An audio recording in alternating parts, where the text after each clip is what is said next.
Good afternoon everyone, classmates and ma'am. This afternoon, me and my groupmates is going to discuss the recruitment and selection.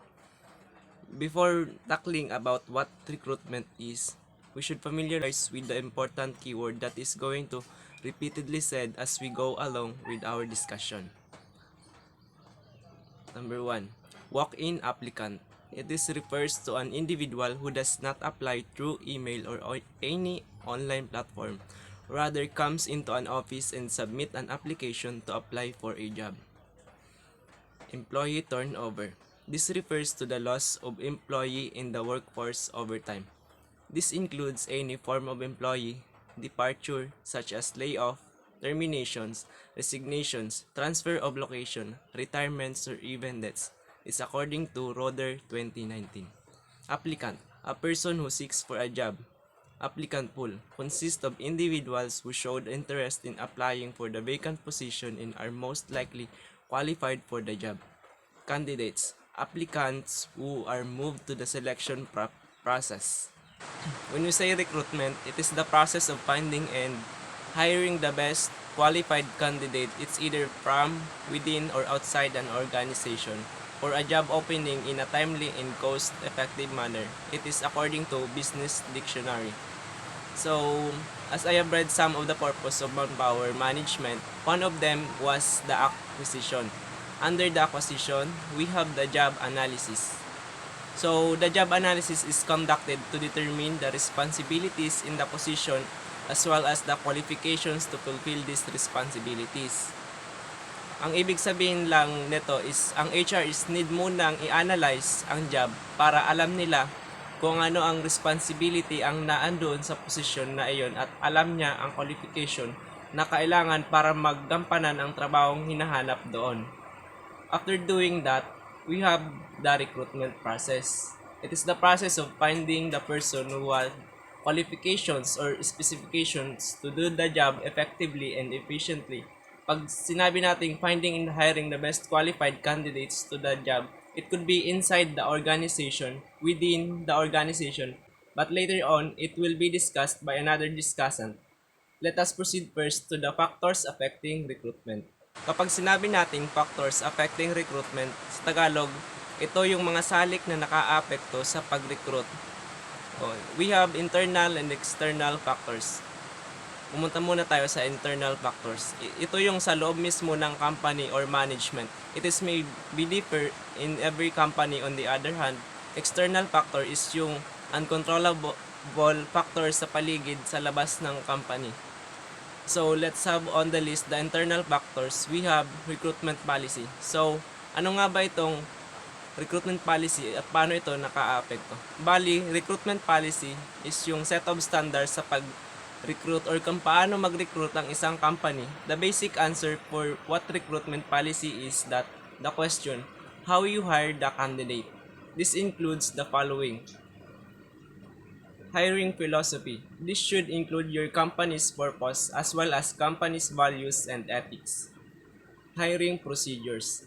It includes salary budget or kung sino ang responsable sa approval ng mga new hires or sino ang responsable sa pagsulat ng job descriptions. Hiring standards. This is where you embrace transparency. So, paano nga ba natin maipapakita ang transparency? It is by complying with the laws and legislation being implemented by the government. Hiring standards. This is the conclusion of hiring process.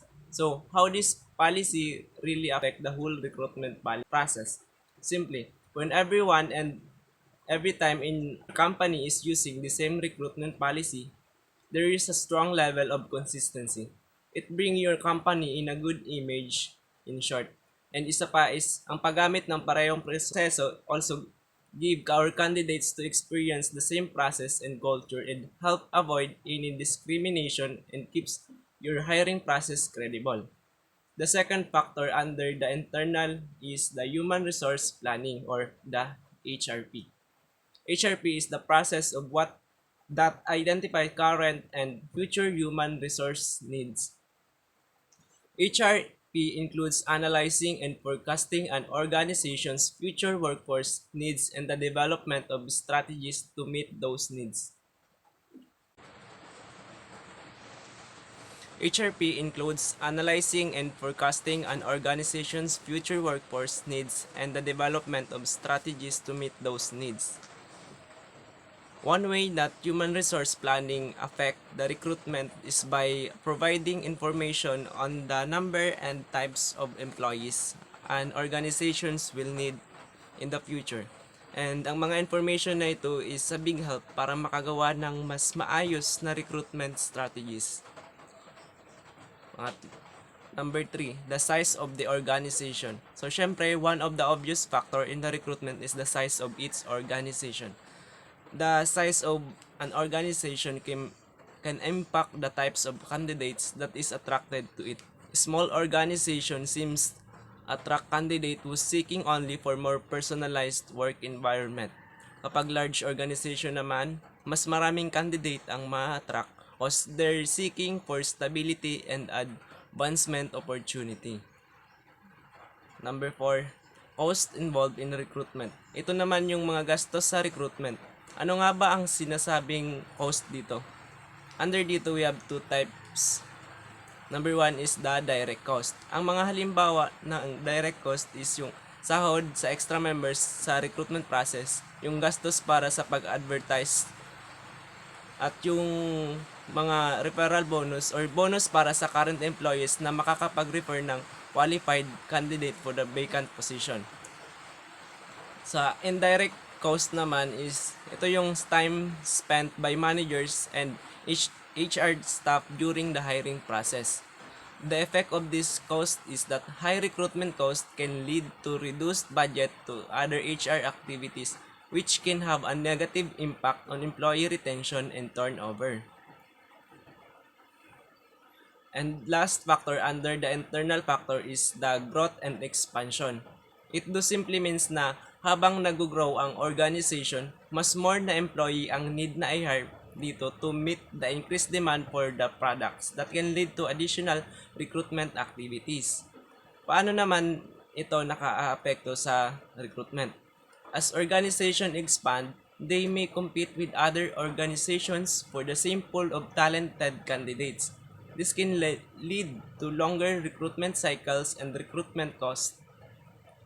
Para masettle ang problem na ito, maybe as their company grows, they needs to reassess their recruitment strategies and processes. Pumunta naman tayo sa external factor. Under the external factors, we have first, supply and demand. Ang minimin ditong demand and supply is for labor. For example, in a situation where demand for labor is high and the supply is low, it can be challenging for organizations to find qualified candidate for open positions. Ang effect is mas tatagal lang ang recruitment process. Mag-invest ng more resources para maka-attract sila ng top talent employee. On the other hand guys, when the supply of labor is high and the demand is low, organizations may receive a high volume of applicants from candidates who may not be qualified for the position, which can lead to longer screening and selection. Number 2, labor market. When labor market is tight with the low unemployment rates and high demand for labor, it can be challenging also for organizations to attract and retain top talents. Kapag sinabi nating tight labor market, high in demand dito yung mga may matataas na knowledge about sa field or high skilled ang kailangan. For example, those are related to technology or healthcare. Number 3, goodwill image of the organization. We all know naman na having an organization's good image will directly have a proportional effect to its whole management. So recruitment pa lang is if ang organization is may magandang image, more qualified candidates will going to apply for an open position. Kabaliktaran naman dito yung medyo hindi magandang image ng company. Mas mahihirapan silang makahanap ng best candidate kasi mas pipiliin ng mga job seeker yung mas okay ang moral. Not unless magsisettle sila for less kasi wala na silang choices. Number 4, political, social, legal environment. Various government regulations prohibiting discriminations and employment having direct impact on recruitment practices. Number 5, unemployment rate. This is one of the factors that influence the availability of applicants is the growth of the economy. Kapag mataas ang unemployment rate, mas maraming applicants ang papasok, leading to a larger pool of candidates for recruiters to choose from. Kapag mababa naman ang unemployment rate, mas magkakaroon ng competitive labor market, mas mahihirapan ang recruiters na maka-attract and hire ng mga qualified candidates. Number 6, the competitors. Competitors is hindi na mawawala in terms of external factors. Gaya nga ng halos nabanggit na positive na tungkol sa organization kanina, doon mas pipiliin ng job seeker na mag-apply compare sa kakompetensya nitong organization na sabihin na nating tama lang. Recruitment process. First is identifying the hiring needs. Whether a job opening is a newly formed or just located, you cannot find what you need in the first place. So your recruitment process should start with identifying the vacancies that exist, followed by analyzing the job specification, including the knowledge, skills, and experience needed for the role. Second is preparing the job description. Once you know exactly what you need in terms of knowledge, skills, and experience, it is time to determine the duties and responsibilities of the job. Preparing a comprehensive job description will help you know what your potential employees does have in order to meet the demands of the role. More importantly, it provides your prospect with a checklist or a list that they can compare themselves to before applying. It is a tool to ensure that you get application from the right candidates. Third is talent search, identifying the right talent, attracting them, and motivating to apply are most important aspect of the recruitment process. The job listing should be advertised internally to generate referrals as well as an externally or popular social networking site and prepared job boards. Recruitment can help conduct job fairs and promote opening in the leading industry publication to cause a wider net. Broadly, there are two sources of recruitment that can be tapped for the talent search. Fourth is screening and shortlisting. In order to move forward with the recruitment process, you need to screen and shortlist applicants efficiently and accurately. This is where the recruitment process gets difficult and challenging. You can resolve this recruitment both bottleneck and following this fourth step. Screening application on the basis of minimum qualification. Next, source resume that have prepared credentials by looking at their candidates' relevant experience, domain, expertise, technical competencies, and other specific skills that are required for the role. Then shortlist candidates who have both the prepared credential and the minimum qualification. That's all. Thank you. Recruitment is referred to as the process which involves searching for potential candidates and influencing them in order to fill the vacant positions in the organization. The purpose of recruitment is to find qualified candidates for the development of an organization. Sources of recruitment refers to various modes of connecting with the job seeker for completing the task of finding potential employees. In simple words, sources of recruitment is the medium through which communication regarding the vacant position is made aware to the prospective candidates. There are generally recognized two sources of recruitment, which are internal and external sources. Let us discuss these sources in detail in the following lines. Internal sources. Internal sources of recruitment refers to the recruitment of employees who are already a part of the existing payroll of the organization. The vacancy for the position can be informed to the employee through internal communication. There are different types of internal hiring in the organization, and they are as follows. Promotion. Promotion is referred to as a change of designation of the employee. It involves shifting of the existing employee to a higher position within the organization and providing that employee with more responsibility and a raise of pay. Transfer. Transfer refers to the shifting of an existing employee from one department to another department in an organization. Employer referrals. It can happen that the organization, in an effort to cut down costs on hiring, is looking for employee referral. The employees are well aware of the job roles in the organization for which manpower is required. These employees will refer potential candidates by screening them based on their suitability to the position. Former employees. Some organizations have the provision of hiring retired employees willing to work part-time or full-time for the organization. Advantages of internal sources.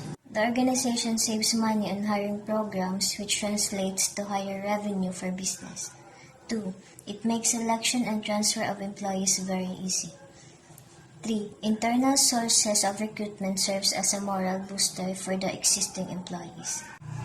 4. It provides a sense of loyalty towards the business, which results in improved productivity.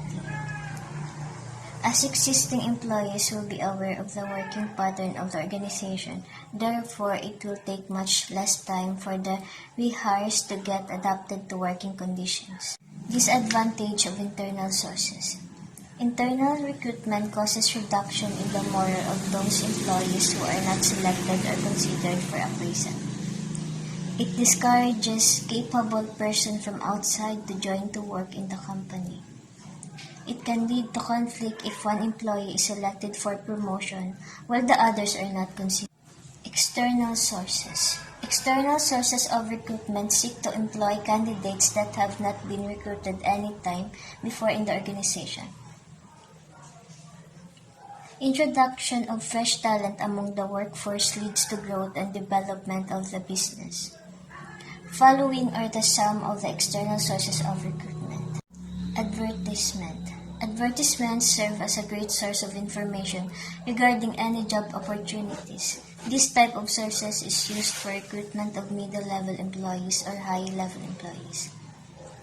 Employment exchange. Employment exchanges serve as a source of recruitment for the people as it is run by the government. Employment portals. In this age of technology, development in the field of hiring has taken place. Nowadays, many employment portals are open where one can find information about job openings. Educational institutions. Educational institutions also serve as a good source of recruitment, as many students or sales resources will be available at once under one. Commendation. This can also be a good source of recruitment, as an existing employee will be able to provide better recommendation for other candidates. Advantages of external source.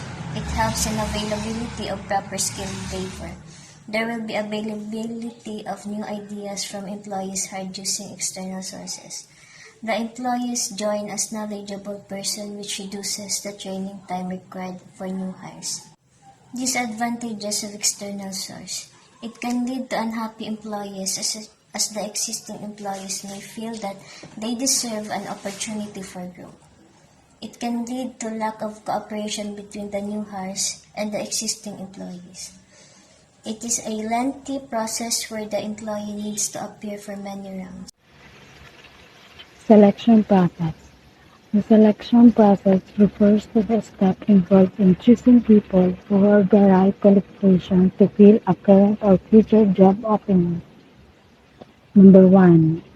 Preliminary screening.